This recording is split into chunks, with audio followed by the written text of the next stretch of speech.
Hey, what's going on, traders? Happy Friday. Thank you guys so much for tuning back into the channel today. And as usual, I'm going to go ahead and give you guys a breakdown and let you guys know exactly how my day trading did go today. And another quick disclaimer, I am trading on a simulation account this week. I am probably going to pivot back to trading real money within the next few weeks. But yeah, I did want to give you guys that heads up because I don't want to make it seem like I'm trading real money when I'm not, right? And so, as you guys can tell, today I was up $63 on the day. It does show some red here. To be honest, I don't know why I had an open position. I don't know if it was a glitch or I accidentally bought in, yesterday, but this morning I woke up to an open position, so I sold out of that, and I didn't really count that as part of my trades because I wasn't aware. I think it was a glitch in the system, but yeah, these were my filled orders. So as you guys can tell, I sold out of the shares that, for some reason were open. And so my trading really began at 6:43 today, right? And so let me go ahead and show you guys exactly what I was looking at. So this is the NASDAQ, right? On the 1 day, 1 minute chart. And what I saw pretty much going on, well, what you'll notice is there was a huge drop at 5:30 a.m., right? And so it's really important to ask yourself, why these types of movements may happen if you're trading SQQQ and TQQQ especially. And if you did some quick digging, you would have noticed that today they actually released the unemployment report, and they pretty much were saying that, well, in August it had a reading of 3.7% for unemployment rate, and today when it got released, they said it was at 3.5%, right? And so yeah, there was a 0.2% drop in the unemployment rate, which typically you might think, well, that isn't that a really good thing, right? The unemployment rate's going down, but so why would the Nasdaq tank so hard, right? And so I was looking at some news articles, and pretty much what they were saying is, if unemployment remains low, right? I'm reading it off the article right now. Employers will increase wages to attract talent, right? That makes sense, right? So if unemployment remains low, employers will increase wages to attract talent, creating more disposable income. And because of this, those employees are going to have more of a purchasing power, right? Which will lead to an increased demand for goods and services because say they're buying more things, right? As you guys know, whenever something increases in demand, the price goes up, right? That's just the way it works. And so that's pretty much why we saw the market react the way it did, right? With a drop in the unemployment rate and the fact that the market tanked so much, right? So the Nasdaq itself, the future was down almost 4% on the day. And so as you guys know, the inverse ETF SQQQ is triple leverage, so this thing was up, right? Nearly 12% on the day from, where when the report was released, which is absolutely amazing. Congrats to anyone who was able to take part of that. But yeah, I'm going to go ahead and break down exactly what my trades were. So as you guys can tell, right, my first trade was at 6:43. And as if you guys watched yesterday's video, you would have noticed that I was actually going to use the active trader, right? I don't know if you guys have used this before, but it's a way to buy in and buy out. If you have this auto send checked here, and you could buy in and sell a lot quicker than, if you just use the hotkeys. So I started implementing that and I kind of liked it, but that's why you guys see, more of an increase in filled orders for me because I can buy in and buy out a lot quicker, right? But 6:43, I was buying in increments of 44 shares, and I was using $10,000 to day trade today. For those of you who are wondering, right, in paper money, and so I was averaging up in 25% increments. And so 6:43, why did I buy in? Well, the Nasdaq sold off very aggressively given the report, right? And it continued to be bearish. So it did end up breaking above the EMA and I was paying attention to it, but this thing got rejected and started to sell off, right? Then it tried to recover and form a support here, right? But ultimately it continued to get rejected. That's why I felt comfortable getting into the inverse ETF. And so at 6:43, so what I waited for was break below the support. I wanted to make sure that this support here wasn't going to hold, right? And it was actually going to break below this level. And so as it did, there was lots of selling pressure. I bought in, I averaged up.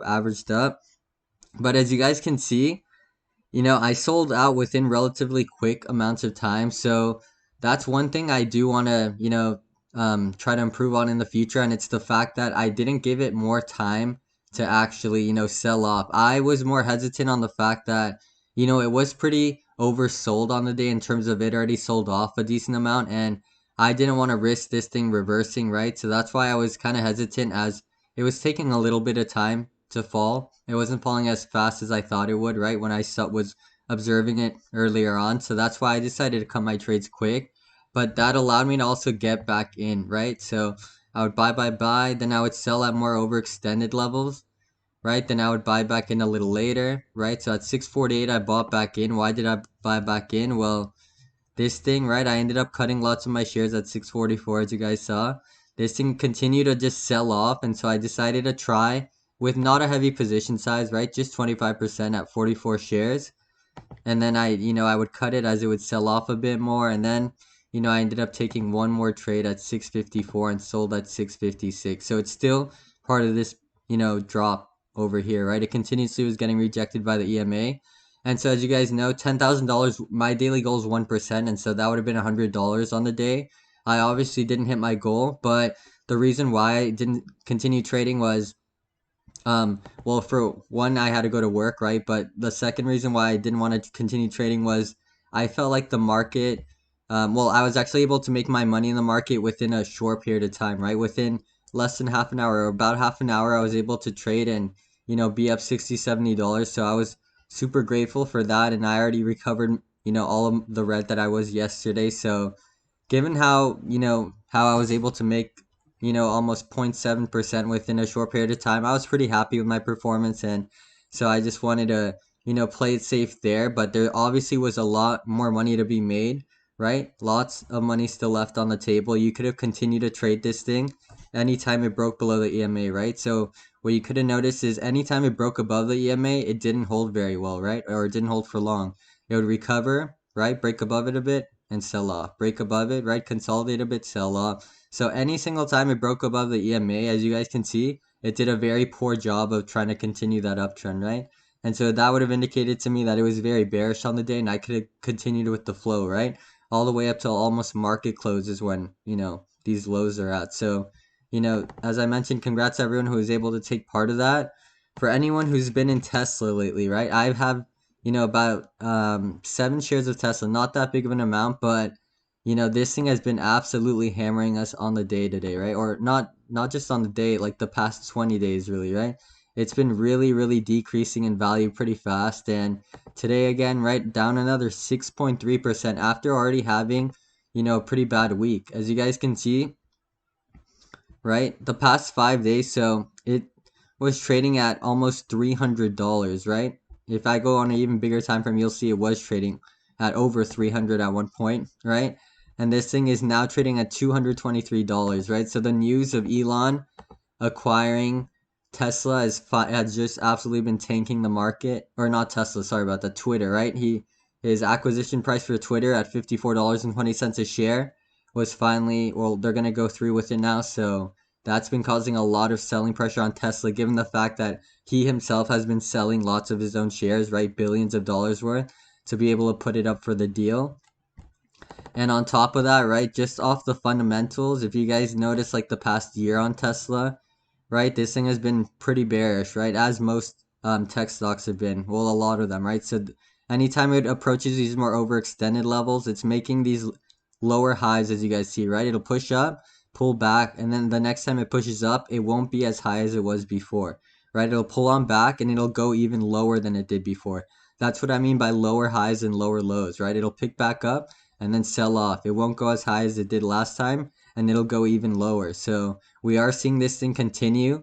So will it be super surprising if this thing even breaks previous support and breaks below 200? Maybe not, right? You can't be that surprised given the pattern, but I'm still going long with Tesla. I plan on buying more shares at these, lower levels because it's more of a good deal. But if you zoom out even more, there's obviously still more room to fall, right? So we don't want to try acting like we know where the bottom is. We gotta let's instead let this thing bleed, right? Maybe pick up a few more shares at these bottom levels, but we gotta wait for this thing to consolidate and then start an uptrend, right? Consolidate is more like trading sideways and then start an uptrend and use the EMA as a support like it did here, right? Where anytime it pulled back to the EMA, it bounced. Right now, we're kind of just in this, bearish downtrend.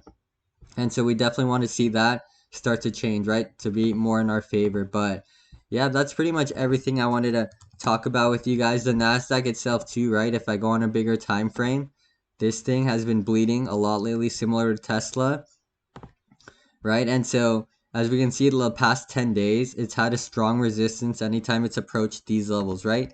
These general area levels right around, what price point is this? Around call it 11,500, right? It's more overextended and it struggles, right? Anytime it approaches these levels, it really struggles. So, you know, was it, the biggest shock that we ultimately did see this thing bleed as much as it did?